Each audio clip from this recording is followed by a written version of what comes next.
Well, it is international week, so no Premier League fixtures to look forward to, but we've already had one major derby, of course, this season, and that was Arsenal against Tottenham last weekend, and it gives a chance for myself, Warren Ashurst, and Aidan Perkins alongside me to have a look at these two North London rivals and see how they compare at this stage of the season in terms as well of the betting odds and the battle to finish as high as they can in the league table. I mean, in the past, Aidan, it's always been Arsenal who have dominated in terms of these two clubs, but Tottenham seem to have had the edge over the last couple of seasons. Yeah, they have. I mean, this game actually has had a lot of draws in the last 10 years, Warren. 5 draws. Tottenham have won 3 and Arsenal have won 2 of the last 10.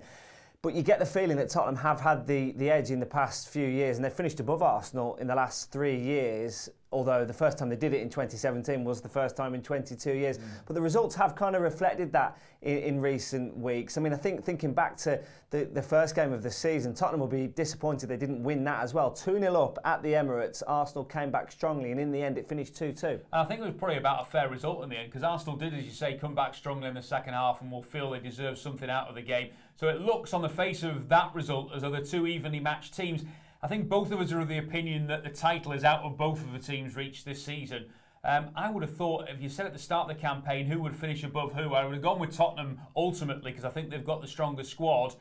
What did that game teach us? Is that still going to be the case, do you think? Well, I think there's a few problems at Tottenham. I think there's a little bit of uncertainty over Mauricio Pochettino as the manager long term. They had the Christian Eriksen thing. Was he going to leave before the transfer window closed as well? So there's something not quite right at Tottenham. They might now settle down with the European transfer window closing. The squad is settled, it's sorted, or it should be settled and sorted. And we might see Tottenham getting back to the sort of form that they showed last year. But I mean, at the minute, there isn't too much to choose between them. And that is a bit of a surprise because, you know, Tottenham have been better than Arsenal in the last few years. Well, 8-15 for Tottenham to finish in the top 4 this season. For Arsenal, it's 11-10. So the odds suggest that Tottenham are still the favourites to break into the top 4.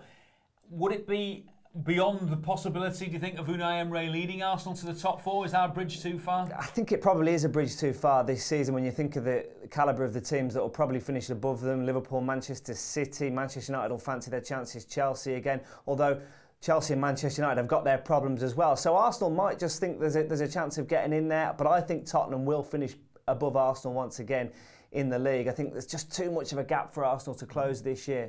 I would go along with that, and I also think Tottenham were a pretty solid bet for the top 4. The way that they've worked under Mauricio Pochettino the last couple of seasons, I think Champions League places again for Spurs this season. I suppose more realistically for Arsenal, bearing in mind the sort of transfer business that they've done, top 6 is potentially where they're looking at. Yeah, I think, you know, that will be the aim for Unai Emery and his team once again. Just want to think about the players that might dominate this fixture. In the first game, the 2-2 that we've just been talking about, big name goal scorers Harry Kane and Christian Eriksen for Tottenham, Pierre-Emerick Aubameyang and Alexandre Lacazette for Arsenal. So those are the sort of players that might well fancy their chances when the return game comes at Tottenham's new stadium. Yeah, if you're looking at top goal scorers, you'd ultimately think Harry Kane and Pierre-Emerick Aubameyang. And in terms of the odds, Kane's 5-1 to finish as the Premier League's top scorer. And I think there's more value to be had in Aubameyang, Aidan. 9-1 for the Arsenal man to be the top goal scorer this season. He shared it last year, of course, with Mo Salah and Sadio Mane.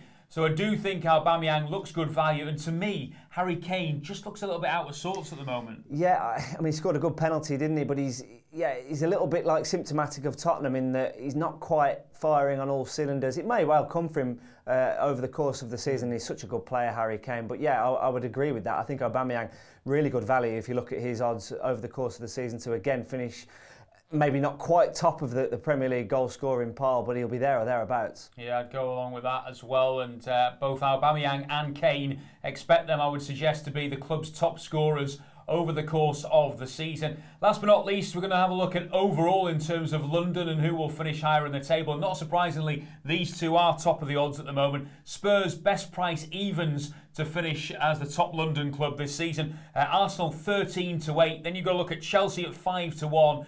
Big prices then for West Ham, 40-1. Crystal Palace, 100-1. I couldn't really look past Tottenham still. I know that they don't look as strong as they have the last couple of seasons, Aidan, but I still think they're the strongest of those 5 teams. Yeah, I think so. I think, you know, we're sort of suggesting that they'll finish above Arsenal, and if they finish above Arsenal, they probably will be crowned as the best London club. Chelsea, will like to think they could get in there, but they seem to be in transition, not able to sign players. Frank Lampard settling in as manager. They'll be more like top 6. Tottenham will probably edge out Arsenal to be the top London club. Well, that's our thoughts then on the North London Premier League rivalry this season. Let us know what you think on our social media channels on Facebook and on Twitter. And of course, make sure that you subscribe to our YouTube channel.